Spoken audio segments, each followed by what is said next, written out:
So first we have Dr. Fermin Diaz.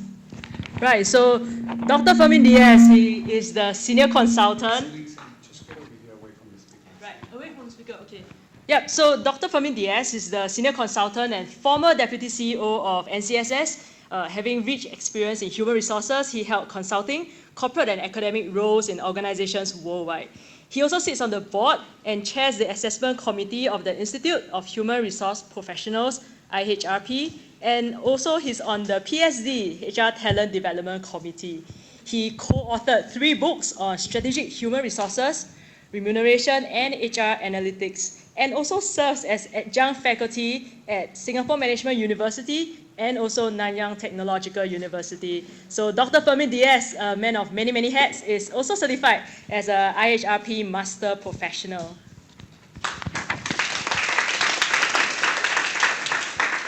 Next, we have Dr. Leong Chang Hoon. He is the head of policy development, evaluation, and data analytics at Kantar Public, a global policy advisory firm headquartered in London that specializes in government affairs and the non-profit sectors. He is co-currently a member of the National Integration Council and Community Advisory Panel, and is Singapore National Representative to the World Association for Public Opinion Research. A former grassroots leader for 20 years, he has served in various leadership capacities, including CCC and CCMC. So a warm welcome to him. All right, so last but not least, we have Mr. Chin Sao Ho. So he's the Senior Director of Community Partnerships and Communications from Singapore Pools. So Sao Ho believes that it is people that makes a difference, and he's passionate in building and empowering high-performing teams that are aligned in vision and purpose to make a positive impact to uplift others in our society and in our community. An energetic and influential leader, Sao Ho has extensive experience in government and also private sectors, having served as press secretary to SM Tharman, and also senior appointments in the Ministry of Finance, Spring Singapore, Ministry of Defence, and Sports Hub Private Limited. Sao Ho is also an active district councillor serving at Southeast CDC, and in 2021, he was awarded the Public Service Medal, PBM, in recognition of his grassroots service at East Coast GRC. So let us give a warm welcome to Sao Ho. Right, okay.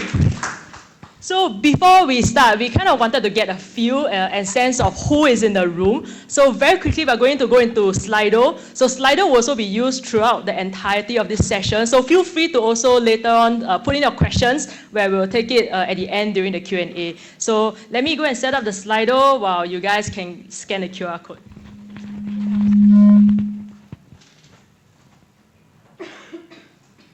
Okay, so this is a QR code, or if you want, you can click on the link, slido.com, and enter this particular code. All good? All good? Okay, then let me launch these slides.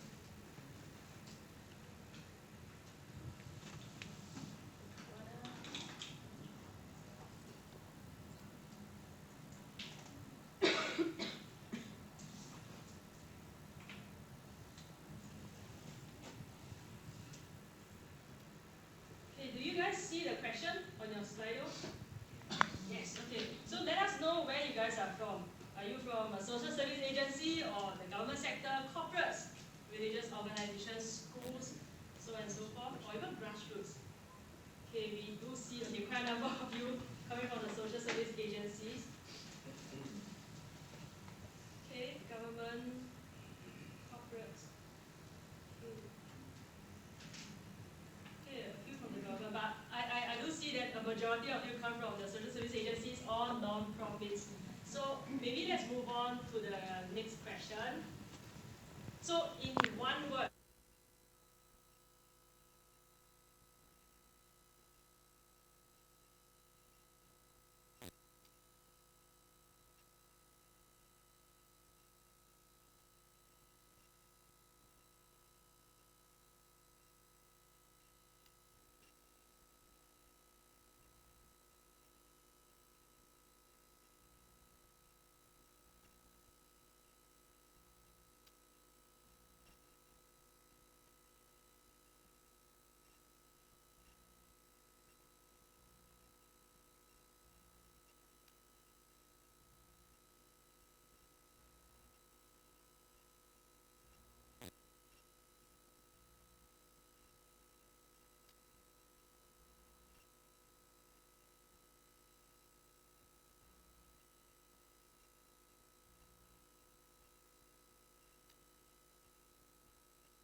Test. Okay. So very happy to really to share with Singapore Pools. Singapore Pools has been volunteering with Loving Heart, my own organization, for the past few years. So we are always very grateful for their involvement. And through all this volunteering, actually they also collect a lot of data on their end.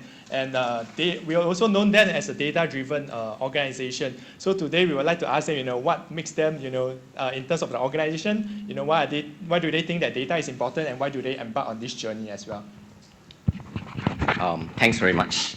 Okay, maybe I'll just share a little bit. I think I think most of you would know Pools for the products itself. I think that's quite obvious. But I think maybe I'll share just a little bit about Pools and for you to understand why have we taken this journey. I think on one aspect, I think the reason why we exist is about gambling, right? We know gambling existed before Pools was formed. If pool closes down today, gambling will still exist. So that's clear. But I think what happened is that the 9 billion revenue we collect every year would actually go to illegals, right? And the monies we collect will not be able to be channeled to good causes like, NCSS, I think Loving Heart, through the tote board, for example. So I think that's where Pools it is. The other part I think I would like to share is Pools is actually at a very core digital company because all our systems actually run off digital systems. So I think it was a very natural progression for us to look at volunteerism in that manner. And the reason why we went in really was, we realized that if we really wanted to be serious about volunteering, okay, we need to find a more efficient way of doing things. Secondly, we wanted to make sure that we were able to bring what we call our customer-centric culture into it. So that's why we focus a lot into our volunteer experience. And the app that we actually developed together with one of our vendors was the first step in what we wanted to do. Basically, the experience for our volunteers is such that with a click, you can volunteer, and that's it.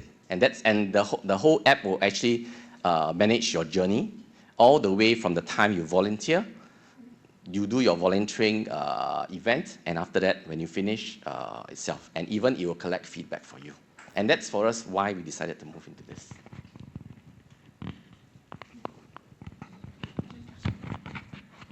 Interestingly, that you mentioned about the volunteer management system. We'd like to elaborate more on that in terms of, why do you all use that, and how does it really help you in terms of understanding your volunteer data and their behavior, and subsequently make decisions based on that as well.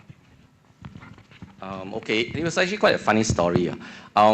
We actually had one volunteering event that was very popular, and I think it was with Meta. All the 50 slots were taken up in less than 15 minutes. And at one of the company functions, I was cornered by this group of people who were very unhappy that because they were retail staff, they didn't read the email on time. And when they wanted to volunteer, all 50 slots was gone. So that's why we decided, okay, we make it fair on everybody. We would actually develop an app. It will be on your phone. You turn on the notifications. When the volunteering comes in, your phone, you'll be alerted and you can volunteer immediately. And that's why we decided to do it. At the same time as we were developing the app, we found out that actually you could actually start collecting some data, especially data as to what your staff likes to do itself, right? Data as to what they would like to do, where they would like to be. We could even start understanding from an area standpoint, where would somebody really want to volunteer? And that enabled us to be a lot more precise, a lot more targeted in even which charities will we be engaging, so that we will be able to actually create that level of volunteer experience that our staff were looking at. Thank you, Shao. So is this VMS open to public as well, for the sector, are we able to leverage onto your system or, so-called learn from your system as well? Okay, I'm not endorsing anything. This system actually is running on something that's already open. It's actually, I'm not sure if you're aware of Zealous, the software. Zealous is the one, but they actually built another app for us that is based on that platform. Yes, actually, what we have done is, I think after 1 year, we have actually now been able to increase our volunteering capacity to the point that we actually accept even external volunteers from other corporates. That will enable us actually to even volunteer for events that are too large for pools ourselves. We have about 1,000 volunteers, but even larger events, and like some of them that came in, there was this event where we needed to have 250 volunteers a day for a month. That enabled us actually to speak to some of our other corporate partners. And for some of these events, for example, pools is under the Ministry of Finance. We had some government agencies from the Ministry of Finance company, Standard Chartered, RSVP who joined us as well. So we would be able to open it to anybody that would like to work with us together on a large volunteering event. Thank you, Xuan Ho. Now I think Xingling got some challenging question for you. No, not so much challenging, but thank you, Saho, for sharing your journey. I think it's really inspiring to know Singapore Pool's journey through the VMS and mobilizing your volunteers. So I just wanted to then hear about challenges and limitations. Did you all face any challenges and limitations through all this, through the whole journey, and also then how did Singapore Pools overcome? Okay, I think when we started on a VMS journey, on a volunteering digital journey, we actually didn't know where to really start. So I think we were kind of experimenting along the way through Zealous. Because we realized actually at a point of time, many corporates wanted to volunteer, but they dare not volunteer. And that was a problem with us. And that's why we decided, if this makes it so much easier, and it did make it much easier for us as a corporate. Previously, when we used to manage it through email and Excel charts, we needed 4 people managing it, especially for the huge events. Now today, 1.5 headcount is enough. And the data is actually automatically churned out each time. And this data is open. As a volunteer, you will know when you volunteered, how you volunteered, what did you do. So I think the whole part about transparency, openness to your volunteers is there. So I think that's the part that we were concerned about when we started. The other thing I think you got to manage is data security. That was something I think we started concern at the very beginning, and we placed a lot of attention on it. And that's why for us, for example, we do have our own data governance group from our IT divisions to help us along this way. But all in all, if you ask me, I think the using the app actually is a lot better than the manual system. And I seriously would recommend and all of you actually to consider going to it, especially once your volunteering exceeds a certain level. Yeah. Thank you, Xuan Ho. So we heard about the practice within the corporate as well as on the ground. So now we'll move on to the why, how. So why data is important. So next we will have Dr. Fermin. Yeah, so Dr. Fermin, I have the first question for you. So what is a data-driven culture, really? I mean, we keep talking about data-driven culture, but it sounds like a really big term. So what exactly it is? And is there any difference, because we do have the non-profit agencies here, the social service agencies, we have some corporates here, and those from the government. So are there any differences when it comes to data-driven culture? Data-driven basically means stop making decisions based on your gut, on what we consider to be experience, I know, and take decisions based on data I really know. So let me turn this around a bit if I can, and bear with me here.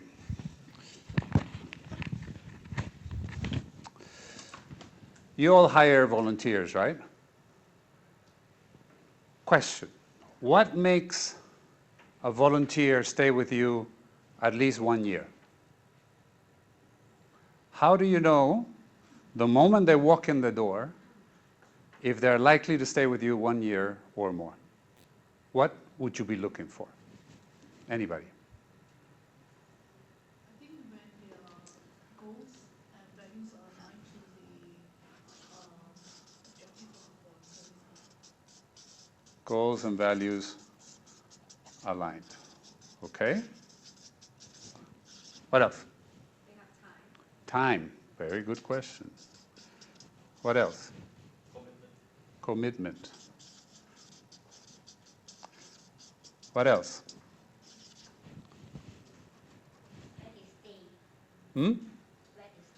Where they stay, where they live. How far they live.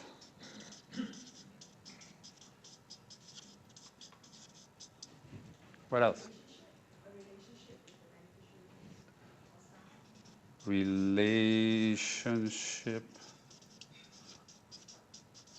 with Benny or staff. Yeah, life stage. Life stage.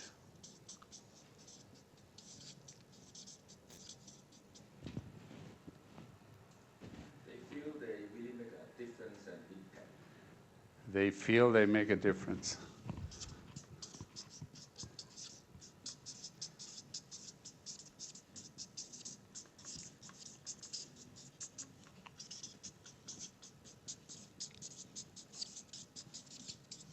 Okay, I'm going to stop there because I ran out of paper. If you look at all of these, okay, two questions. Do you agree with this entire list? Does every one of you agree with this entire list? Are there anything that you're looking at there that, not sure? Anybody? I think we're trying to analyze how we would know from the get-go, and if they're just walking in the door, I wouldn't have a relationship with them yet. But, over time, I would build that relationship. Or they don't know if they're going to make a difference yet, for instance. Okay. Second question. Which of these matters more? Which is your biggest and second biggest determinant? See, now I'm going to tell you, because we hire people the exact same way, okay? We hire staff the same way. My gut tells me this is a good person, okay? And what I want to tell you is, if you already know that these are the things you look for, you should create questions that help you assess if these things are present. Collect the data of the volunteers you already have on these very same things to see how many of the ones that have stayed a year or longer have these characteristics present. And is it true that the ones that didn't stay a whole year don't have it? And what you want to create in a data-driven type of environment is you make decisions based on data. Go figure out who stayed more than a year. Go figure out who didn't stay more than a year. Go figure out of these things, what is the difference that they had in data. And start hiring all your new volunteers with this new knowledge. This is what a data-driven culture is. Stop relying on my experience and my gut and start relying on data.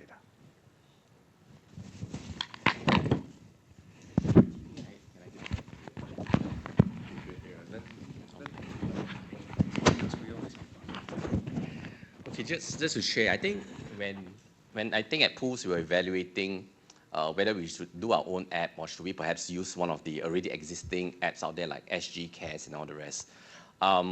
We did quite a lot of discussions with our staff, and we asked them, how about if we went onto it, how would you feel if you volunteered on these apps itself, on these other national apps?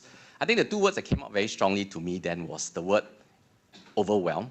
Basically overwhelmed because there were huge listings, sometimes 50, 60, they don't know which one to choose, even though if someone is very passionate. Okay, so that's one part that came back strongly to me. The other part that came back strongly to me was the word, they feel intimidated. I think for a lot of the charities here, I think you try very hard to continue to get the volunteers with you, but sometimes it may kind of backfire a little bit. So which is why I think, our view, my point from coming from corporate and looking at our volunteers is, this whole part, you need to look at it from a customer experience journey, just like any commercial company does, right? You need to build that into your volunteer experience, right? Learn to be a little bit more zen, approach the person in a certain manner, go for the right training. I think NCS has a lot of this, and I think it will make a big difference in the way of doing things. Sometimes I think we all try too hard, it gets into it. And that was the two words that I thought I just wanted to share. Yeah. The one thing I would have added to what you put up here is what kind of volunteering opportunity do you offer volunteers? None of you seems to be talking about that. But if I'm a volunteer, when I go volunteer, what I'm looking for is the right experience. I want somewhere where I feel like I'm adding value. I want somewhere that's also going to train me, not just on what are the things that you want me to do here. I volunteer, for instance, at Rainbow Center with the autism kids. I don't just want to learn what are the things you want me to do now. That takes 20 minutes. What I want to learn is what makes autism what it is, what makes a problem, what makes a kid trigger, what's going on, how can I learn more about autism? Not just how can I learn more about taking care of these particular 6 kids that are in this particular classroom. Think of it this way. If volunteers had the opportunity, and if I have my way, this will happen. If volunteers had the opportunity to have not a trip advisor, but a volunteering opportunity advisor, and they could rate you on a 1 to 5-star kind of system, like we rate restaurants and hotels, how would they rate you? Because if you are a 5-star volunteering opportunity, more people will show up. Are you done with me or you want somebody else? Thank you, Dr. Fermin. Probably we can also elaborate more on, in terms of translating this data collected into something even more, valuable in terms of analyzing the behavior of the volunteers, besides, understanding their experiences, Is there any other dimension to it that we need to take note of, or we can look into? There's all kinds of things that we can do, but okay. Here's the other key part of becoming digital. Don't start with data looking for a problem. Start with problem in need of data to make a decision. If we start collecting data, and let's see what the data says, that is the easiest way to get lost. And you may never actually find answers. That's not the right approach. The right approach to do it is, I have a problem. Problem may be, I want volunteers to stay longer than a year. Or my problem might be, I am looking specifically for, I don't know, Malay-speaking volunteers. Or I'm looking specifically for whatever, okay? Then what data do you need to answer that question? That's the right approach. So start with a problem. Then build a hypothesis, like we just did here, and then collect data, answer the question. Analytics doesn't need to be much more complicated than this. Analytics, for the majority of things that we will ever think of, requires a good knowledge of Excel, not R, not Python, no, I'm not selling you this, just Excel, and about half of maybe the front half of a statistics book, that you just need to know what the concepts are. You don't need to calculate any of the math. The math is done for you by Excel. So if you just know the principles behind collecting data and cleaning up the data, and you have logic to say, this is my question, what data do I need to answer it? This is what makes us more analytical. I think a lot of people are afraid of the fact that analytics sounds like too much maths. And if I were a maths person, I wouldn't be in social services. Let's not think that way. This is just a way to make sure that when we are thinking about the answer to a question, we can provide a data-driven answer as opposed to a gut-driven answer. Right, thanks Dr. Fermin for sharing such a practical way, something that we can probably take home, and tomorrow when we go back to work, we can probably start thinking about this already. So maybe let's move on to Chan Hong, because Dr. Fermin talked about this thing, right? So what tools and skills do you think, like for example, someone like me, a volunteer manager, what tools and skills do you think I need tomorrow when I go back to work to kind of achieve what Dr. Fermin just said? Okay, maybe I can add on to what Fermin and Sao has said a while ago, right? That it's really not necessarily rocket science, right? When you talk about data-driven approach to managing volunteers and data collection. Let me just give you one analogy before I jump into the question, right? I'm actually 51 this year, right? And it's very vain, sorry. And I still remember, I grew up in Commonwealth Close, right? So I still remember, around the neighborhood, you used to have this provision stores, where you pay the shop owner, and then they will just pull down that Milo tin, right, and put the coin inside, right? So it's a perfect way to collect money, but it's not the perfect way to collect information on what products is most sellable, okay, what makes money, and what are the goods and services that doesn't go. Right? So in a similar vein, right, when you want to promote a data-driven organization, particularly even in the context of volunteer management, right, you need to have a system in place where you're able to track I wouldn't say performance, right, but the involvement of your volunteers. Right? And this is where, like what Fermin said, right, you don't need like sophisticated technology know-how, you don't need a master's degree in statistics, right, but you just need to have a system in place.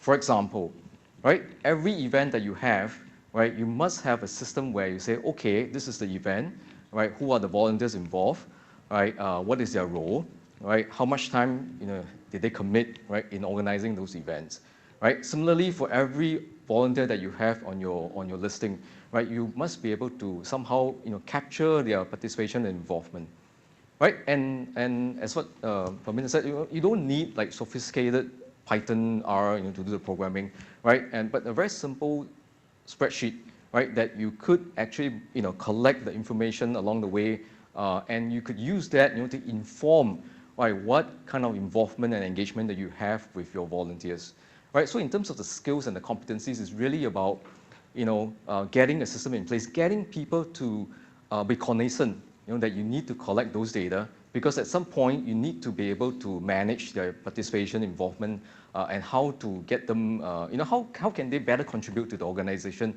to the charity mission. So that is one, right? And I think the second skills, if you like, right? Actually, I don't think it's skills, it's more about a mindset change, right? And that is to be receptive, to this kind of information gathering, right? Because along the way, I think all of you could, could appreciate that Singapore is a very survey fatigue country. I speak not like both my predecessors here, right? That they are very much in government. So I work very closely with the government, but I was never a part of the government. And I speak, in my context as a current volunteer as well as formerly in a think tank, right? I work in consultancy. Right, so one takeaway is that I think Singaporeans by and large are very, they're not, they don't like to do surveys, but somehow it's always coming along the way, right? So every now and then when you have events, when you have our organizational climate survey, people will be very put off, but no choice, got to fill in, right?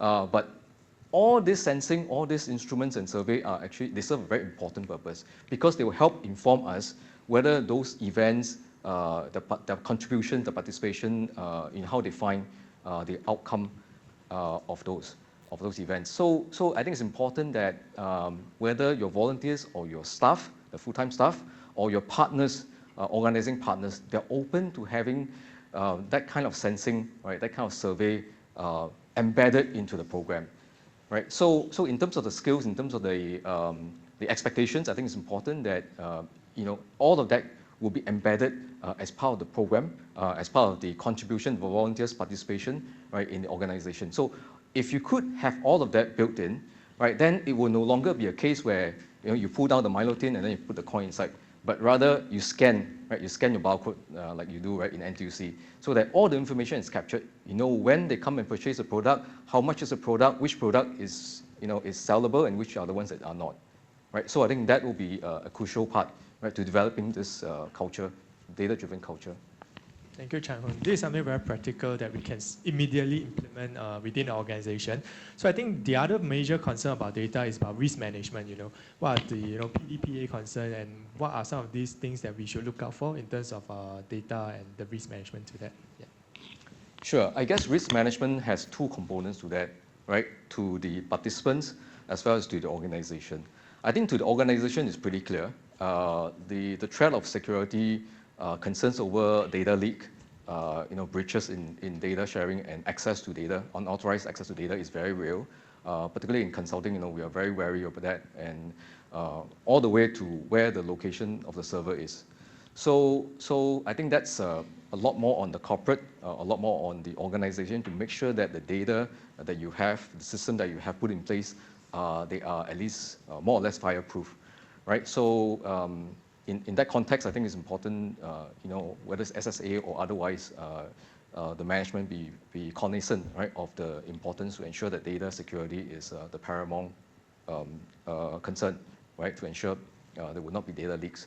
Now, for PDPA, especially for the participants, right, whether it's the volunteers or other clients or the volunteers and participants of events, right, I think it's important that as an organization, right, we share with them how we intend to use the data, right? So this is no difference from the ticket that you purchase from SIA, right? So they tell you the consent, right? They're asking for consent, when you purchase the ticket, what the data will be used for and who have access to that.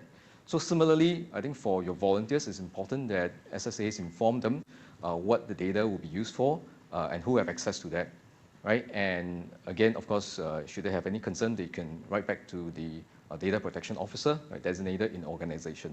So those are some of the standards, I think, in where data management is concerned, all organizations, whether big or small, right, you need to pay attention to. Thank you, Chang Hoon. I guess that alleviates some of the fear and uncertainty that we have.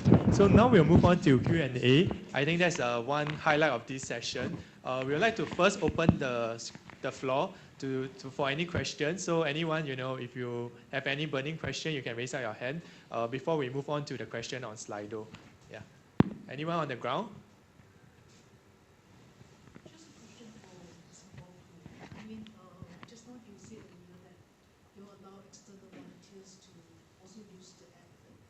So how do you know that, what about the PDPA,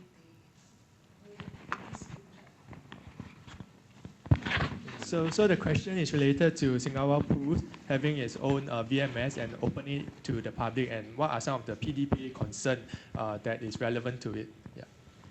Okay, that's actually a very good question, and it was actually foremost mine before we even started, when we started looking at it.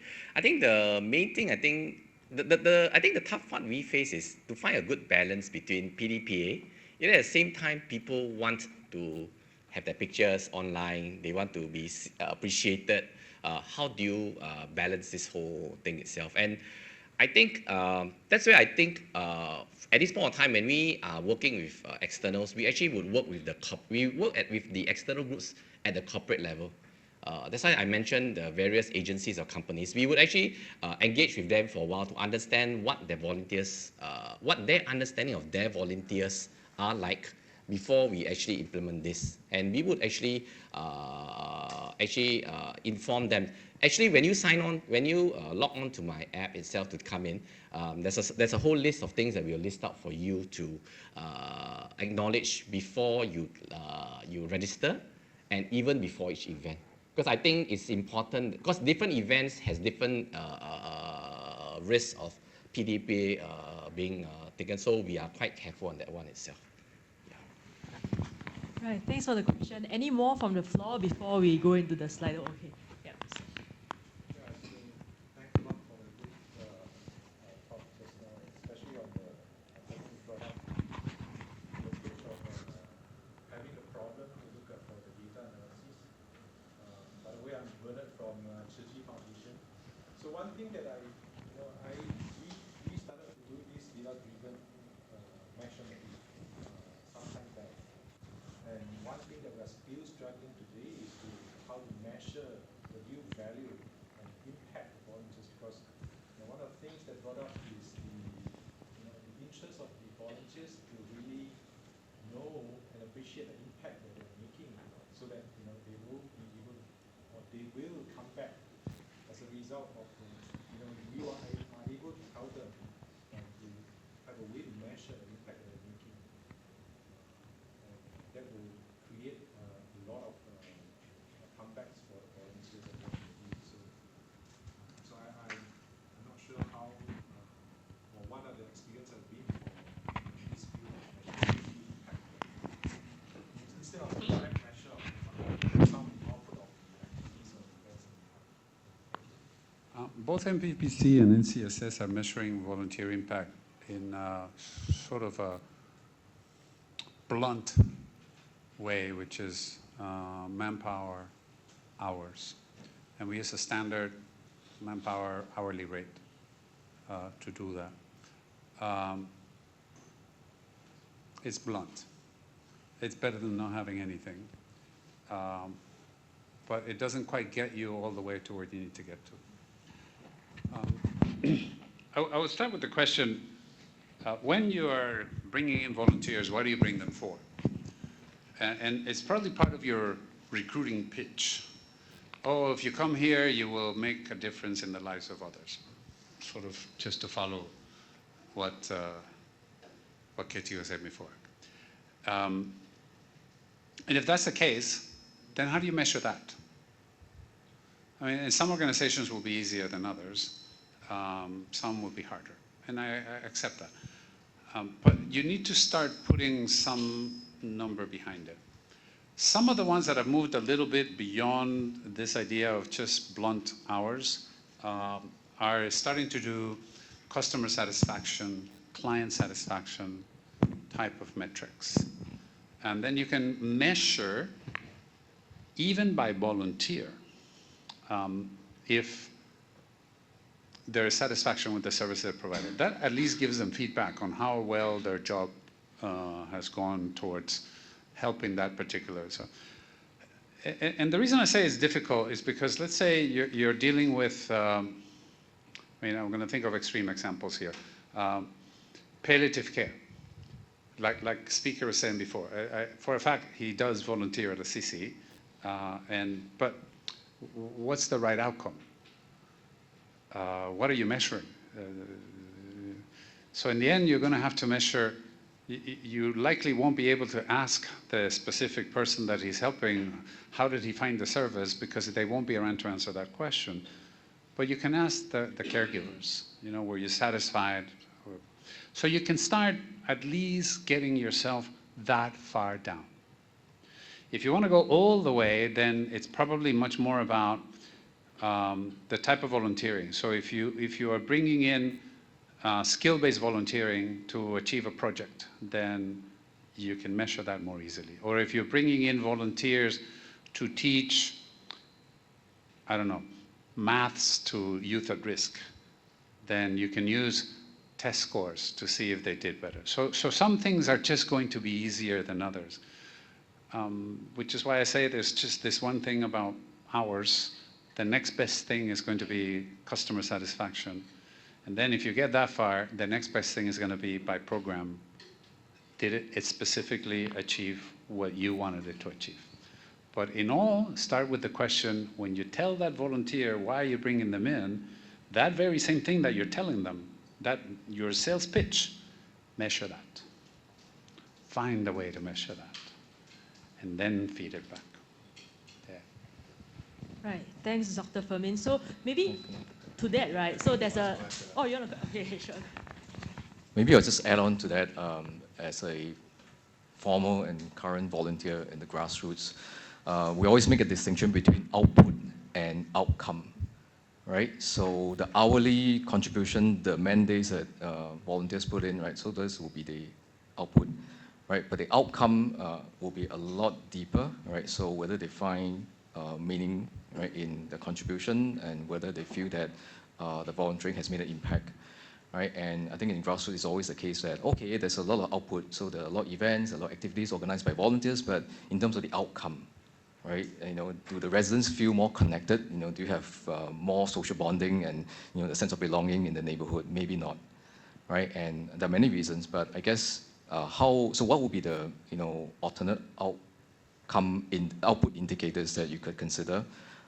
There's really no perfect way, but from my own experience, at least, a lot of it will, you know, apart from satisfaction surveys, will also be more qualitative kind of input, you know, from the residents themselves in terms of friendship ties, in terms of, you know, how they feel they're connected with other members of the organization.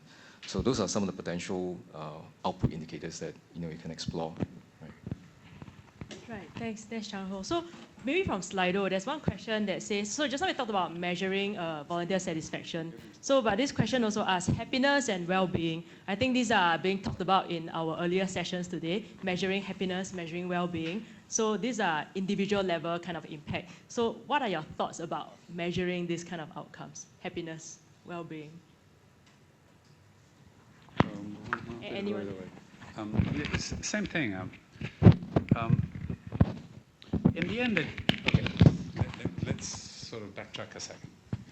Each one of your organizations, if you ask the question, let's say I go to your board, and I ask the board, how do you know if this year was a better year than last year? How does this year compare to last year? What would your board answer me? So think about this, because this is a good exercise for you to go ask your boards. Or if you're on the board, for you to ask your management. How do we know if this year was better than last year? Most of us will answer in terms of, we serviced more beneficiaries. Output. So we still stay at that. And if that's the answer that you give, I think the encouragement that you're getting from us is, it's okay, but that's not enough. How do you go deeper? So did we actually make a difference? Did we actually do the mission or the vision of our charity, of our social service agency, of our organization? Did we accomplish it? And those are the things that we need to start measuring. So when we measure happiness, that's still output. Now, I don't want you to walk away out of here saying, oh, if I can't measure outcome, I shouldn't be measuring anything at all. No, I want to go back to what I said earlier. Start with hours. If you have nothing, start with hours. Once you've done that, go to some sort of level of satisfaction, and maybe happiness is there. Then maybe measure some of the KPIs that as volunteer managers we may have, like retention, like number of hours per volunteer. Eventually start to measure at the client end. How does the client actually benefited from what we've done? And it's okay if you don't go all the way to the deep end on day one. Start, make yourself get better at it. Start informing your donors, start informing your volunteers of how much better we are, and then just progressively keep getting better. That's what I think. So yeah, measure happiness by all means, but don't stay there. I think if you're trying as an organization to get to that end, like you said, to get to the outcomes that we really want, sometimes, and especially in the work that we do at Daughters of Tomorrow, it means a lot of surveys, like how are you feeling about yourself, your confidence level, how's your family situation now. So you then have to balance that between survey fatigue as well. And if you're putting that also the onus on your volunteers, if it becomes too paper intensive or too cumbersome, they may not want to stick around for that, and that may be a reason why they exit prematurely. So how do you as an organization find that fine balance between getting the data and the outcomes that information you want versus burning people in data or surveys? I think it's quite challenging. I totally agree. I think it's getting the sweet spot, the fine balance between imposing expectations on them, to complete the surveys, to provide the feedback. At the same time, you constantly feel whether that's going to get them burnt out, because after the long day, after the whole event is over, the last thing that you have on your mind is to complete the survey. So very often, I think the advice that we give to the client is, firstly, make it a habit, if you may, right? So that right, before or maybe after the end of the event, right, you should expect some kind of feedback that we'd like to hear from the participants, from the clients, from the beneficiaries, right? So that's one. And second, what we try to do is to keep the feedback as short and succinct as possible, right? So that it's manageable, it's not too imposing, right? And the participants feel that they are able to contribute back to the organizer. And thirdly, and this is my personal opinion, right? If there are ways to share, what will be some of these outcome indicators, right? And participants and clients, if they can get to see, the results of those, right, then it will be very encouraging because they actually get something back in return. So maybe a month or two later, you can publish some of the findings, how participants of the event feel about, or how volunteers will rate, the event, or how the clients and beneficiaries will rate the event. Then I think it becomes a very powerful feedback, right, to everybody, so that moving forward they know the value of providing those feedback. The biggest part of analytics is data gathering and data cleaning. So there's no getting around that. There's no data decision making without data. And we need at least bad data. With bad data, you can still get to some conclusions. With no data, you can't do anything. So a couple of things. Like when you do surveys for any kind of thing, I just got back from India yesterday, and I swear to God, I went, took a nap, woke up, and there is the Singapore Airlines survey. Please tell us how your experience felt. Every one of these surveys, and my friend here, I'm sure, has a lot more experience than me, but every one of these surveys has the 3 questions that they want you to answer, and then you can go to the details. You can at least do that much. Just give me 2 minutes of your time, give me the key answers I'm looking for. So that's part of it. So you don't need to survey fatigue. I agree with them. Let everybody know what's going to happen, but also give them the easy way out, or the give me the full feedback, which this time around I didn't do for the airline. Actually, no, I did for the airline and the hotel, both. Second point that I wanted to make on this is, and again, I'm going to use examples so that you get the right idea. We were surveying all of you guys to try to find out hiring, firing, headcount, all of this. And then you all were telling us, oh my God, survey fatigue. Okay, I get it. So how did I deal with it? What I dealt with is that I no longer am going to ask you anything, because I found alternative data. So what I did is now I asked GovTech to go to CPF to help me figure out by employee IC and UEN, when did they start? When did they left? Where did they go? Where did they come from? I now have much better data than I did before by asking questions of the charities, without giving you any more survey fatigue. So that's one of the things that we continuously try to think about is, where else can I get this data? Can I get proxy data? Can I get other sources of data? So it's worth thinking about. I just got to admit, I have a little bit of bugbear with the word volunteer management. Because when you use the word volunteer management, somehow the way you approach your communications to your volunteers is in a certain manner. I mean, on our side, we have actually shifted to say that it's actually all about volunteer engagement. And we have found that when we looked at it, when we approach it from this manner, how even you phrase your survey questions will be different. And I think the other part about this whole thing about, yes, as you try to manage the survey fatigue. I mean, I think the worst thing for most of us when we do survey is when it's just done just for some sake, without any real reason, right? If you are doing a survey, what would you want? You want your feedback to be taken seriously, right? The next time I go, is this pain point I'm having still happening, right? So I think you got to pay attention to that. Right? The second part is really your volunteer needs to feel appreciated. Don't call me only when you need me. Okay, that's why it goes back to this whole thing about engagement, right? The way we deal with our volunteers is we communicate them constantly. After we know what are the causes you are passionate about, we will push out information like this to you because you feel that you're being, and that's where I think a data system, you require a data system to be able to, the beauty of having a data-driven system is you'll be able to engage a broad range of people as individuals. And I think that's really, I think, the pivot that I think you need to look at from the approach itself. And the data-driven approach would allow you to do it. And in the end, it goes back to this whole thing about what I talked about, customer centricity. They're your customers. Be very focused on what they are looking at. Thank you, distinguished guests. So to conclude the session, we'll ask each of you to actually give advice in one sentence, how can organization actually embark on this journey to become more data-driven? Yeah. Okay, I'll start since I have the date. Okay, I think for the corporates in the room, I think it's no longer this part about whether you should spend resources into building volunteer engagement in your company. It's what you are actually today not reaping the rewards for.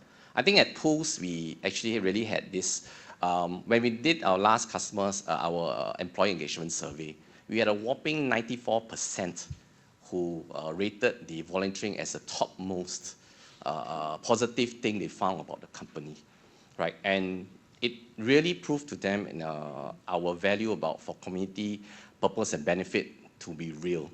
I mean, for a lot of companies, people rattle off, it's not something they feel, but when you have this, it actually would be doing it. Thanks.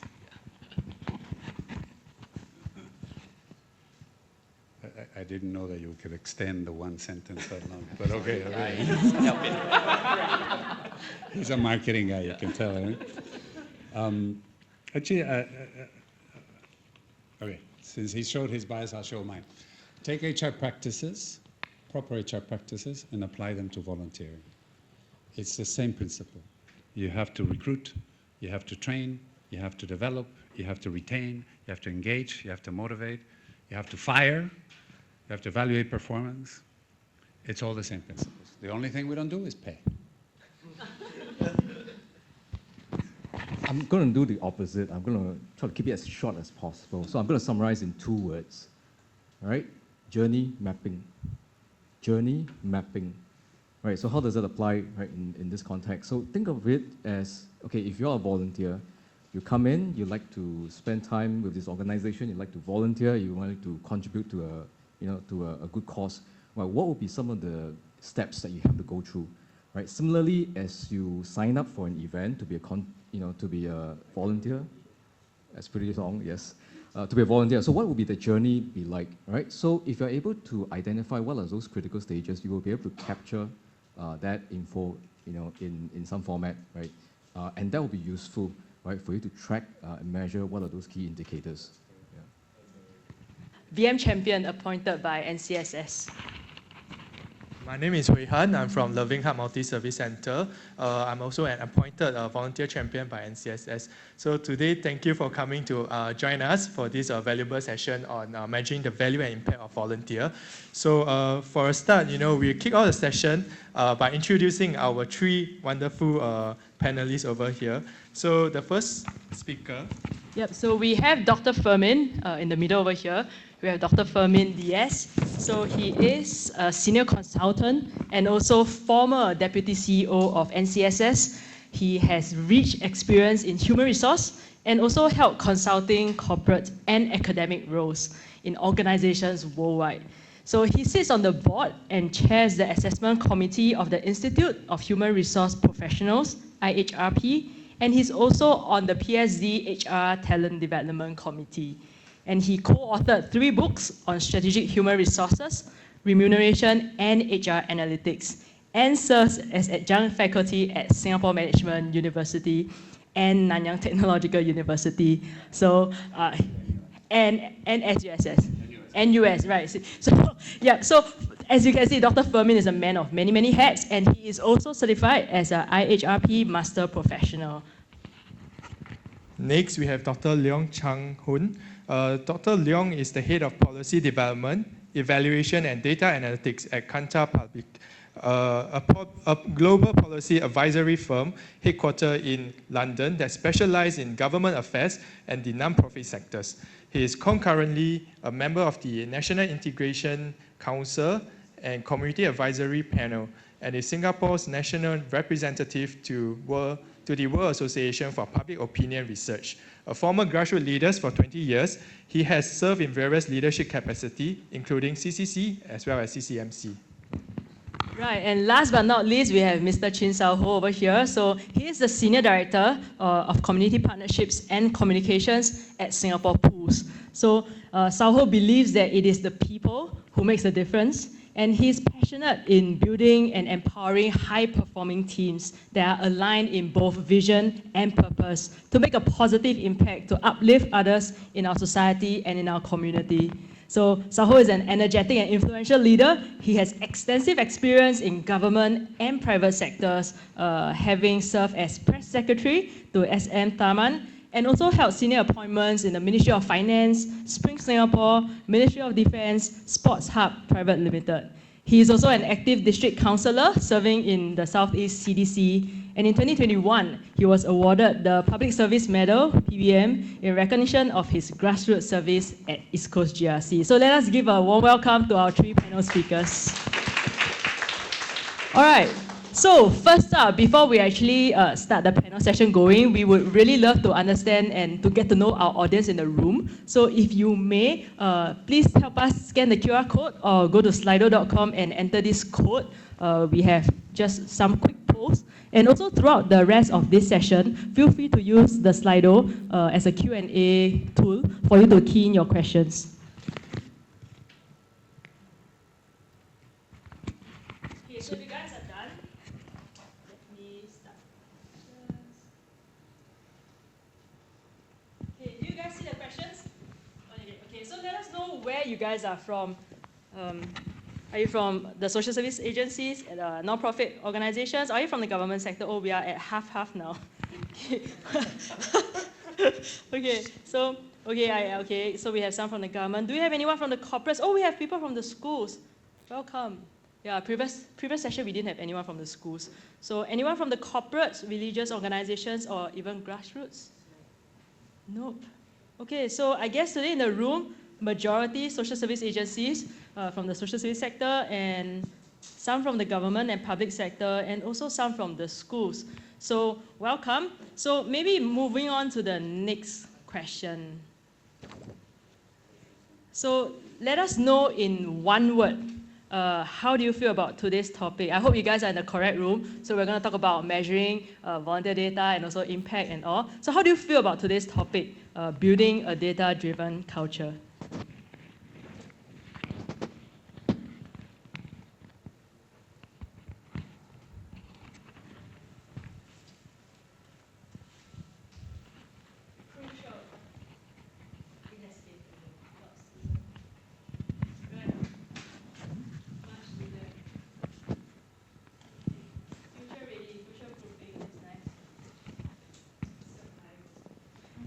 Vital, okay.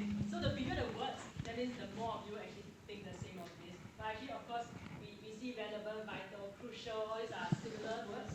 But clarity, okay. Yeah. So in the previous session, we have a lot of words like uncertainty, fear. So I guess the group here is more matured, in terms of the stage of the organization and less shy, kind of stuff.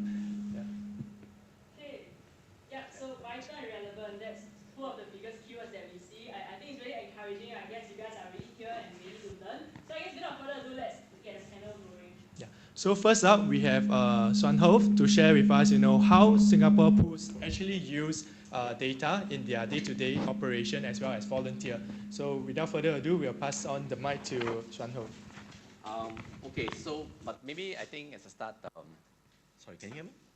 I'll just talk a bit about pools. I think you guys know us for more for our products rather than our volunteering. But I think maybe I just share a little bit. First thing I think from pools, our view is that gambling existed before pools existed, all right? Even if pool closes down today, I think gambling will still exist, right? I think what we feel, from our role is about how we move the revenue that we collect every year, and it's not a small sum, it's about $9 billion.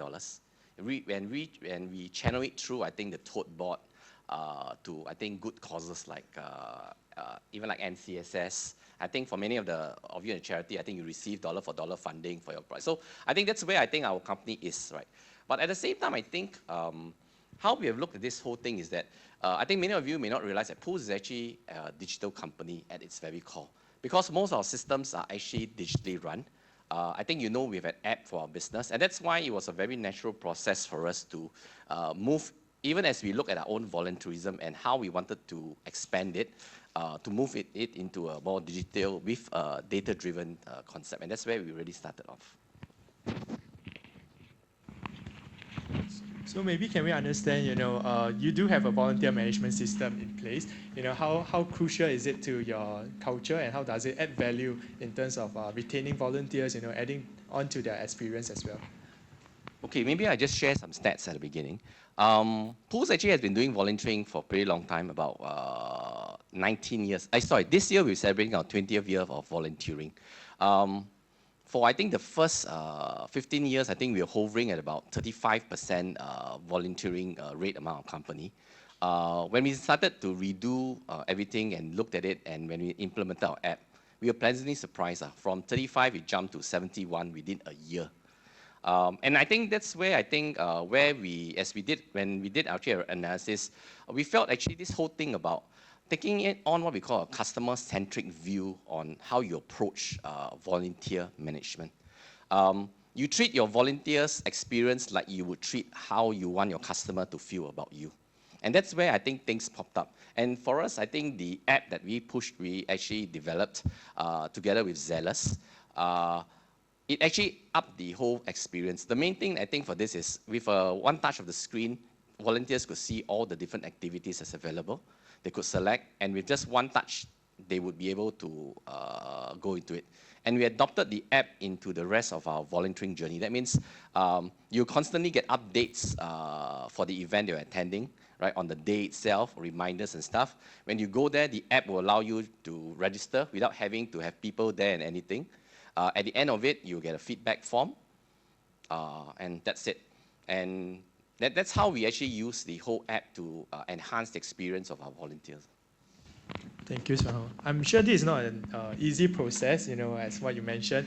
What are some of the challenges, that you faced during when you started, your journey to digitalize in terms of VMS, and what are some of how do you overcome it along the way? I think, okay, for us, I think the first major challenge we had was we scaled up. It's not easy. I'll tell you one of the impetus of why we wanted to use the app was, I actually had this, we had one volunteering event that was actually very popular. And we sent it out by email using the old system. In less than 30 minutes, all the 50 slots were taken up. And then what happened 2 days later was there's a bunch of our retail staff. They cornered me and they kind of said, "Hey, Saho, I wanted to volunteer so badly for this and I couldn't. So can you do something about it?" And these are retail staff, and the retail staff actually are working at our outlets. They don't have access to email in the same way our HQ staff had. So that gave us the idea that if we really want to be able to do it, we should actually do something like that to enhance the whole ability for them to do it. I think the second challenge we were concerned and we paid a lot of attention was the whole data security and PDPA part.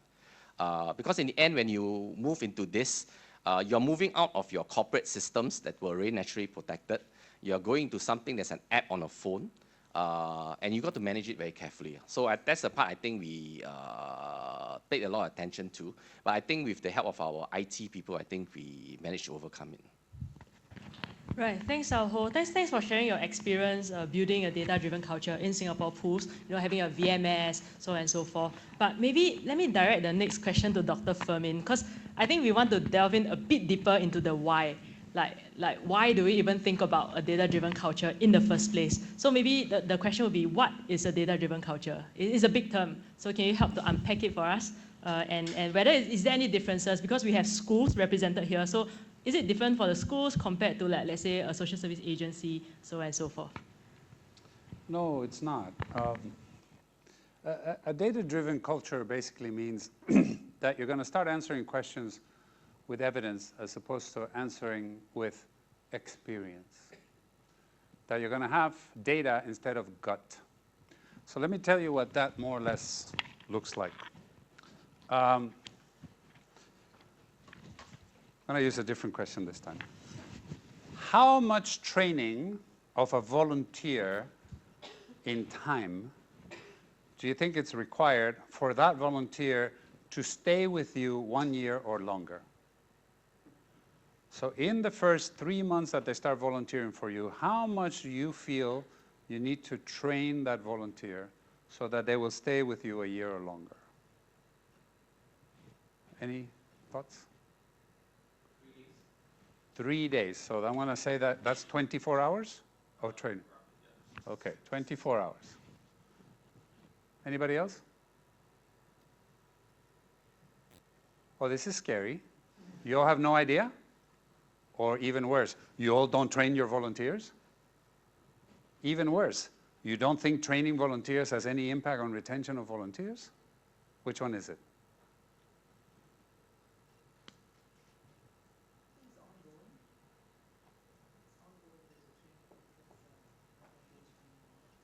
And how many hours do you think do you need? Task? I'm new in this area, but I would Okay. say that it would take a lot longer than 24 hours. For you, it would take what? I would say probably about 40. The rest of you have really no idea? So if you want to know what a data-driven culture is giving you not just an idea, but the answer with data. So how would you go about doing that? Okay? What you go about doing that is you go figure out the people that have stayed with you longer than a year, how much did you train them? And the people that didn't stay with you at least 1 year, how long did you train them? And then you start to figure out the answer with data. This much training is highly correlated with retention. Not enough training is less correlated with retention. And you start to have data answers as opposed to gut answers. At this point, you seem to have no answers, which is even worse. That's what data-driven means. So the whole idea of data-driven doesn't require you to have great systems and huge databases and R and Python knowledge and a lot of statistics. It probably just means that you have a question that you need an answer for, that you're not going to answer with experience. You're going to answer with data. You're going to use Excel. For about 80% of what you'll need, Excel will do just fine. And instead of gather data, look for problem, you have problem, gather data. That's basically what data-driven should be like. Thank you, Dr. Fermin, for unpacking data, such a scary and big word for us. So next, we'll move on to Chan Hoon to maybe share with us, how can organization actually embark on this journey, and actually what are some of the tools that are relevant and applicable to Kickstart? Sure. I think first of all, we need to unpack this mindset that this is a very scary enterprise, right? This is a very impossible endeavor, right? And I'm just going to allude to something very simple so that you can connect with what I'm going to say, right? I'm actually 51 this year, right? So I grew up in, sorry, I have to repeat this. I grew up in Commonwealth, and there were like those old-fashioned provision shops, where if you make a payment, right, the shop owner will pull down this Milo tin, right, and then you will put in the coin, right? So at the end of the day, as long as you have enough money there, that's fine, right? Now, today, in this day and age, you don't do that anymore, right? So you go to any provision shops or you go to NTUC, right, all you need to do is just scan the barcode, and they know everything about the purchase, right? How much it is, probably who, right, if you have credit card, right, and they know which are the products that will be moving or not moving, not sellable, right? So in a similar vein, right, what you need to do is, first and foremost, is to have this mindset, that you need to capture some of those data, right, when you engage your volunteers, when you engage them, get them, to contribute, to organize events, to find out how they feel about, the activity they have organized or co-organized, right? And you start with having very simple record, right, of what they have committed to, the amount of time that they spend with you, and so on, right? So you could actually do that, by means of a very simple spreadsheet, right? What Fermin said, right? You don't need R and Python, but even very simple tools like Excel, for example, or Access, Microsoft Access, right? You can keep a record of what are the events, what are the activities, right? And you could have one spreadsheet for one specific individual or specific volunteer, right? Which are the activities that he or she has taken part, the amount of time they has taken part, and whether they are, you think that this person is suitable for further training, right? So all of that requires you to have some kind of system in place, to keep track of those events, activities, and of the individuals. And in time to come, you find that this will be quite helpful. And of course, to do that is not just coming from the organization, but also very much for the staff, right, as well as the volunteers, so that they understand, what are some of the imperatives, right, when we keep record of those data. Thanks. Thank you. So along with data, I think the other correlation to it is really risk management, Well, with all this data that we collected, how do we make sure that we actually apply, are in compliance with the PDPA, and how do we deal with the risk management of data? The PDPA is really about data security, right? And data security comes in at two levels, right, broadly speaking, right? One is with the organization, right, to make sure that they have the proper system in place. You have a data protection officer in every agency, how to ensure that, your access to personal info of the individual volunteer or staff is secure, right? So whether, certain files should be password encrypted and so on and so forth, right? And of course, in recent times, they also talk about where the location of the data server will be. Right, so I think all of that really should come from the organization management, right, to understand, the imperative of that. Of course, every individual within the organization, the staff, they all have a role to play. The other side, apart from that, is also the volunteer, right, so they understand what the data will be used for, right, when they consent, right, when they sign up, when they agree, right, to take part in the event, what are some of the consent that they usually sign off with. Right, so whether you have access to use whether they give you the permission to use the photo in the marketing materials, what kind of personal info is considered sensitive, right, shouldn't be shared publicly. So those are things that they need to be cognizant of, and I think it's important that they understand what are the consent that they sign off, when they take part in the projects that you organize. Right, thanks, Chan Ho. Thank you to all three of you for sharing not just the experiences on the ground, but also then giving us practical handles on the know-how. So for example, not like just collecting data for the sake of it, but figuring out what's the problem that you want to solve first. What are some of the questions that you should ask first before you start collecting the relevant data that will kind of like point you towards the right direction. So maybe at this point, right, I just wanted to open it up to the floor also. I'm sure you guys also have your questions. You can either use the Slido function that we have there, or now we open it up. So if you do have a burning question and all, you can feel free to raise up your hands, and we can just take the question from here. So any one of you from the floor who wants to ask a question? That first question that is the brave one. So who's brave? There you go. Right. So I'm interested to set up a volunteer manager system. What is the first step? What am I supposed to do? Great question. Great question. Somebody. The first step is, what is the problem that you're trying to solve? The first step is not gathering data. The first step is not teaching people R, Python. The first step is, what is the burning question that you want to answer? What is that low-hanging fruit? It could be, how do I ensure that my volunteers will stay for a year? Or it could be, how can I measure the impact my volunteers are having on my beneficiaries or my clients? Whatever the question is, start with a question. Then, what are the hypotheses that you have?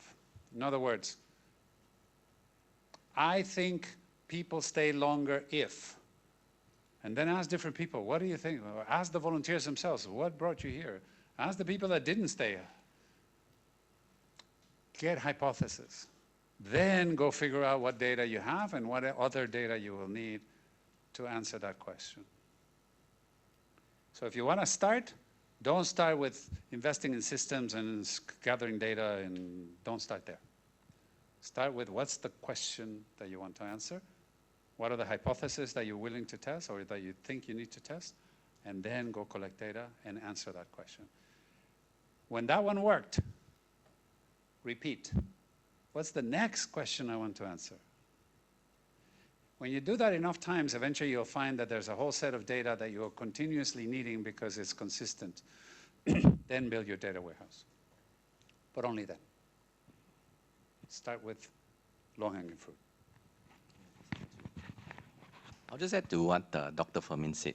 Okay, this is coming from what I know today than what I knew in 2020 when we launched our own app. Personally, I have this little bugbear with the word volunteer management because I find that when you use the word volunteer management and you approach it from that topic, you would actually interact with a volunteer in a different manner. But the question for me is, and for me, after I think we managed it, we actually now have changed it to a system. It's not volunteer management, it's actually a volunteer engagement system. Okay, and I felt that that is actually the way you need to approach it. It's not about the how you really want to manage volunteers per se. It's about how you want to use the app, for example, you're going into, to help you to engage them in a better manner. Them coming for activities is one way of engagement, right? Do you have other ways of, other needs for you to engage in them in a different manner? And for me, knowing what I knew today, I would have started looking at it from a volunteer engagement standpoint as I started looking around the system. Yeah. Right, thanks, Sao-Ho. Thanks for the question. Anyone else from the floor who would like to ask a question? Do raise out your hand and we can let you. Nope. Yes. It's not a question, it's more a comment on what you said. And I'm in your group that don't believe in the word volunteer management, because have you ever tried to manage any relationship? I mean, your children, your wife, your husband, we cannot manage anybody. So why do we think we can manage volunteers? So it's really about relationships, and when it comes to relationships, it's never about management. It may be about engagement and so forth. So I just wanted to kind of add, because that's my soapbox to you. Thanks for the vote of confidence. Right, thanks for sharing. I mean, then maybe we should all go back to our organization and change our titles, volunteer engagement. but thanks for sharing, Usha. So maybe if there's no other questions from the floor, maybe I will ask something from Slido that I see. Okay, this one, so Dr. Fermin, just now you mentioned, so the first thing is, to ask the correct questions, and then you'll figure out what kind of data to collect. So there's this question here that says, if I am a small organization or a small team, is there a set of shared services that we can tap on? So for example, they have already gotten past that hurdle, they know what questions to ask. So, but they are a very small team. So are there then any kind of like shared services that perhaps a small team can tap on to leverage on so that they can kind of like build either that system or that data warehouse that you were talking about? Not sure I'm understanding the question. Are you asking shared services for data warehousing? Are you asking shared services for having a team of people that can crunch numbers? Maybe whoever asked the question can help us understand. Don't be shy.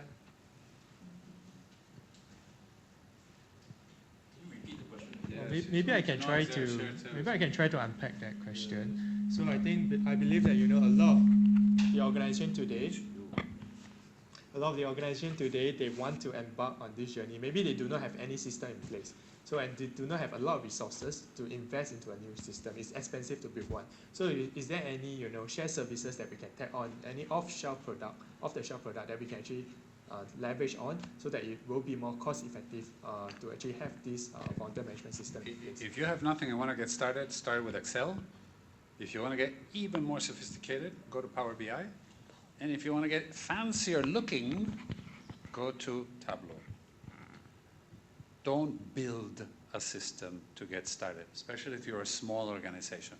And don't go into sophisticated, quote unquote, SPSS or honestly, R, Python. Don't go there. If you're just getting started and you're a small organization, use existing tools. It also does not require additional people to get started. Okay?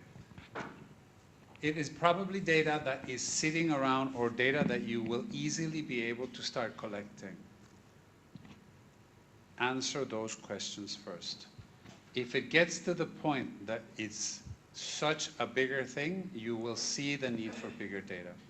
There is no such shared data warehouse, and unfortunately there is also no shared team of people that can crunch numbers. We in the government have a bit better luck because we can use Vista for data sharing, and we actually use GovTech for data crunching. But in the sector, we don't have such, so it doesn't exist. But that shouldn't prevent you from doing exactly what I described already. If you need to go past Tableau and Power BI, I would then say the next step for you is something called Alteryx. But that's probably already one step too far for all of you. So when you're good at these first three, worry about the next. Also from personal experience from the ground, I think the closest things to a VMS, a fully functional one, would be Giving.sg. Under Giving.sg, actually you can recruit volunteers, actually function as a volunteer engagement tool as well. So you can probably start with that for a start.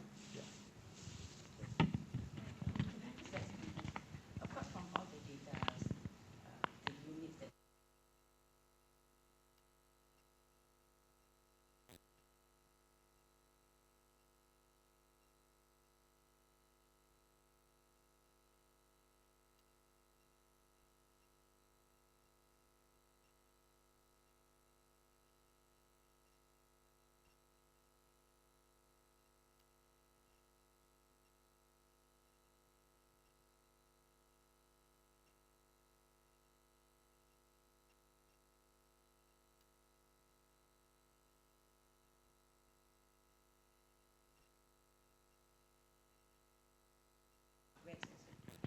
How is that different from the employees that you hire? Don't you also need to tap to their hearts? Don't you also want to make sure they have the same passion? Aren't the most passionate ones the ones that will stay the longest? Why is it different? it's not different, but there's a human touch to it. Okay, but we're doing it for staff. Why can't we do it for volunteers? Yeah, we're doing it for this. That's why I say the hardware is also an important factor. But you said that we can't measure it.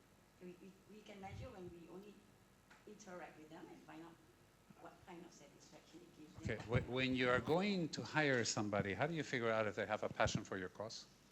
From their commitment, from their dedication. Why can't you do the same for volunteers? What's the unit to measure that? Same. Passion. Commitment. Resilience. So, no, it can't be done. You just got to focus on, okay, what exactly do I need to know for me to know that they have this? What kind of questions do I need to ask? What kind of data do I need to see? Yeah. One of the things that speaker was saying this afternoon, which I think is tremendous, I do this all the time, by the way. Lots of people come to me and say, oh, I want to join the board of a charity. I say, great. When did you ever volunteer? Oh, no, so busy. Say, why don't you start there? Go volunteer first, because nobody wants you on their board if you haven't volunteered before. That's hardware, clearly hardware. And I make it into a pre-requirement. Before I will sell you, quote unquote, to any of the boards of any of the charities, I want to know that you have the commitment to do this, because that's volunteering work too, just of a different kind.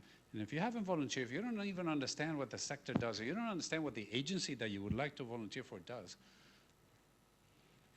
I really appreciate that you're a great lawyer and a great accountant or whatever it is, but passion is a prerequisite for this. So I do this all the time. Well, that's why I'm saying it is perfectly doable. We just need to think about how do we figure this out. Maybe I'll just add a bit to what you're saying. If you ask me, I think when you're looking about how you manage your volunteers in a better manner, I think a lot of it is your knowledge of your volunteers. Right? I think every volunteer wants to be treated like an individual. Nobody wants to be treated as one of the masses, right? And that's okay.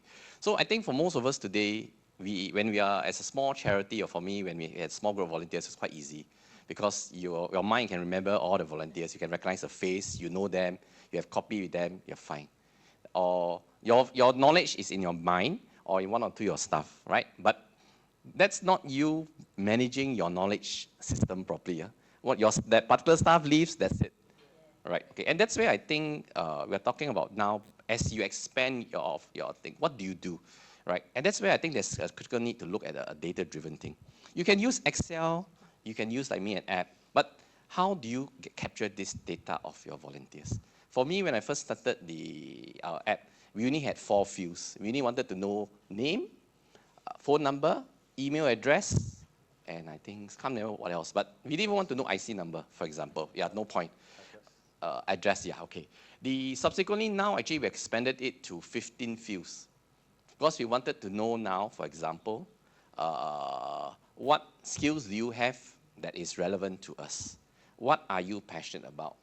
So this is actually, to me, the question is more to how you expand your knowledge base, how you secure this data as your corporate data that you need to keep, right? It's just moving it from the brain when you are a small player.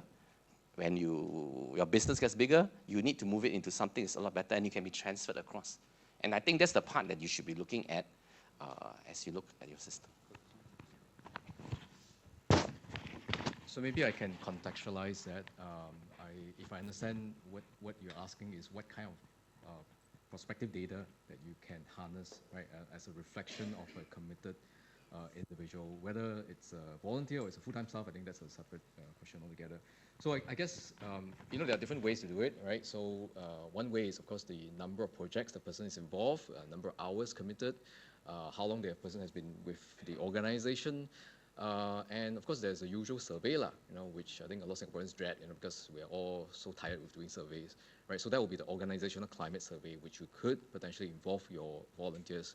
But on top of all of that, in some other projects I also involve, I know that we track social media likes and reposting, right? So of course, that's a problem on its own because not everyone is on social media, right? And they tend to be of a certain genre, of a certain background. But nevertheless, it's just one of the many indicators, right? So if you just want to find out whether these folks that you work with, right, especially younger adults, right? So that could be one way, right, to track whether they are engaged, they are involved in how they feel about taking part in or volunteering for those programs and events. Thanks, Chang Hong. So any more questions from the floor? If not, I'll take one more from Slido. So it says, how can I convince my management or board to support and or invest in this type of data-driven culture?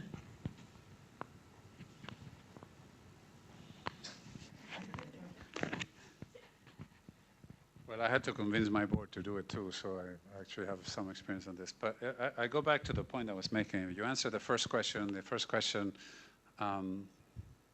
brings value, then it makes it easier for them to listen about the second question.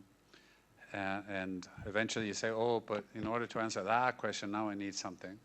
And eventually you'll say, I need systems. And eventually you'll say, I need an app. And eventually you'll say, I need somebody to look after it. But by now they're used to the idea that you can answer questions properly that add value to the organization. And they're going to be the ones asking you, what else do you need? I like what you're doing. What else do you need? So if you want to convince your board, don't start with the whole theoretical construct behind it. Although by now it's very well demonstrated, but I know our charity boards are quite conservative. So don't start there. Start with the idea that, here's what I could give you with the data I have and the tools I have, but if you want more than this, I could give you that much more, but that needs resources. But bring some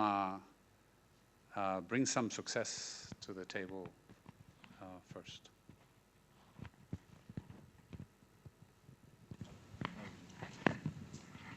If I may jump in from my experience as a volunteer, I find that if I get feedback, if I know how the beneficiaries feel about the event, the project that I volunteered, I'll feel more rewarded, I'll feel more committed, I'll feel more engaged.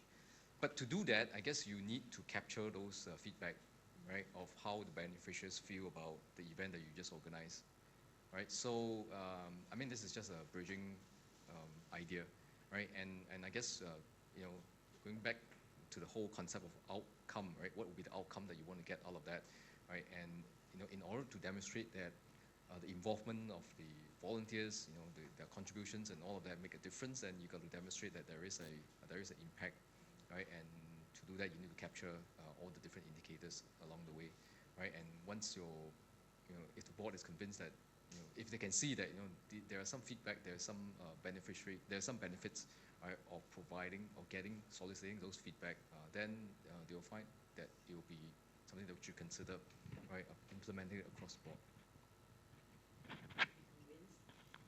Hope so.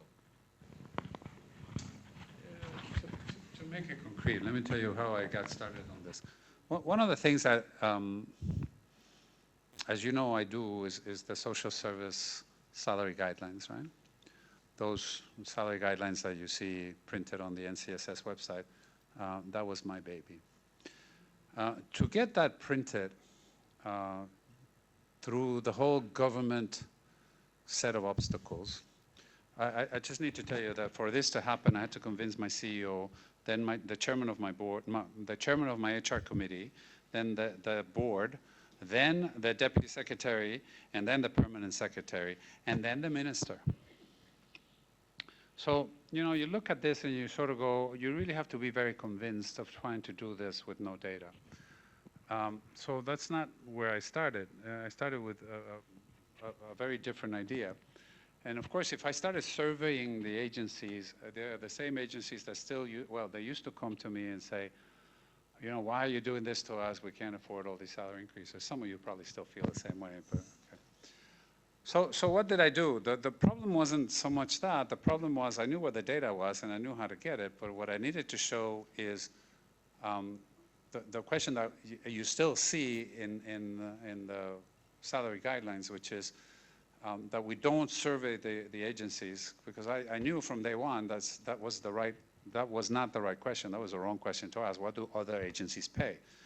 So what I really wanted to know, and this is where I started with a question, where do I hire people from and what do I need to pay to hire them? And where do I lose people to and what are they paying that is causing me to lose them? So the right question was, where do I hire from and where do I lose people to, as opposed to what are the other agencies getting paid? Now, where do I get this data? Typical. Okay, let's go and do a survey. So MSF does surveys and they ask you all these questions, which are such, okay, let me censor myself there.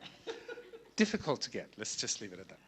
Okay, so in the end, what I found is I was sort of racking my head, where is this data? Where is this data? Okay, so here's the idea that now that I have the question, now I need the data. If I started with the data trying to answer the question, I would never have gotten here. So where is this data? Do you all know where I actually get this data? Think about it.